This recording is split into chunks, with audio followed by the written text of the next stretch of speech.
Good afternoon! Dito kami sa National Shrine of St. Padre Pio in Santo Tomas, Batangas.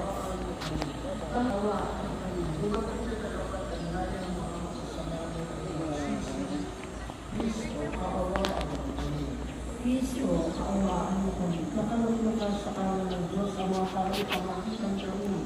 Panginoon, kaawaan mo kami. Panginoon, kaawaan mo kami. Kaawaan tayo ng mga pamilya ng Diyos. Kaawaan tayo sa ating mga pagkasilan sa bigyan. Pinagkalungan kami ng bigyan ng ibang Diyos. Kami pinatawag at pagkilan para makapagkilan. So yung ibang parts ng church are under renovation. So ongoing ngayon yung 12 PM Mass.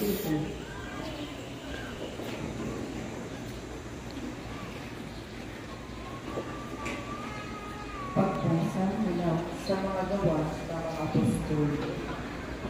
Noong mga araw na yun, nagpunta si Pablo sa Derbe at Listra, at may isang alagad doon na ang pangalan Timoteo.